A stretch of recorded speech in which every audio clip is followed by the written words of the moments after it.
গত শনিবার থেকে পানিসাগর মহকুমাধীন পেকুছড়া ভিলেজের ৩ নম্বর ওয়ার্ডের উদ্বাস্তুরা প্রবেশ করেছিল। ৮৩ পরিবার এখানে কাঞ্চনপুরের জয়শ্রী, লালজুড়ি, বড়হলদি, সুভাষনগর ও দজদা থেকে প্রবেশ করেছিল। এখন এদের দাবি জোরালো হয়ে উঠেছে। আমরা বাঙালি থেকে শুরু করে কমিউনিস্ট নেতারা এলাকা পরিদর্শন করেন। বন দপ্তরের উচ্চ আধিকারিক পরিদর্শন করে মুখ্যমন্ত্রীর কাছে রিপোর্ট করেছেন বলে খবর। এমনকি মুখ্যমন্ত্রীর দরবারেও মানবিক আবেদন জানানো হয় তাদের জীবন রক্ষার্থে।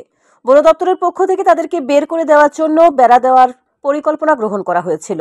শনিবার বন দপ্তর থেকে যে বেড়া দেওয়া হয়েছে সেই বেড়া ভেঙে পানীয় জল প্রবেশ করানো হলো গ্রামবাসীদের পক্ষ থেকে। তারা সবাই উদ্বাস্তু। শুক্রবার বন দপ্তরের পক্ষ থেকে তাদের ২-৩টি তাঁবুকে ভেঙে দেওয়া হয়েছে বলে অভিযোগ করেছে অস্থায়ী উদ্বাস্তুরা।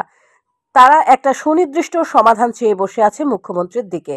তারা বাংলা ভাষাভাষীর মানুষ হলেও তাদেরকে অন্ন, বস্ত্র, বাসস্থান দেওয়ার যে সরকারি নিয়ম তা থেকে যাতে তাদের একান্ত দাবি বঞ্চিত না হয় সেদিকে তাকিয়ে রয়েছে উদ্বাস্তুরা।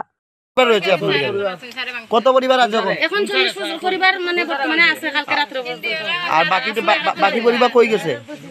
বাকিরা হয়তো একজন করে আইছে, বাড়িতে যাইব জিনিসপত্র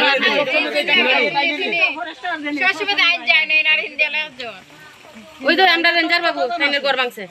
কালকে রাত্রে আমরা রাত্রে তো ঘুমাইছি, ভোর 4টার সময় আইয়া ফরেস্ট ডিপার্টমেন্টের লুকাইয়া আমরা এই তাম্বু টাম্বু সব ভাঙ্গিয়া সাঙ্গিয়া ফেলাই দিছে।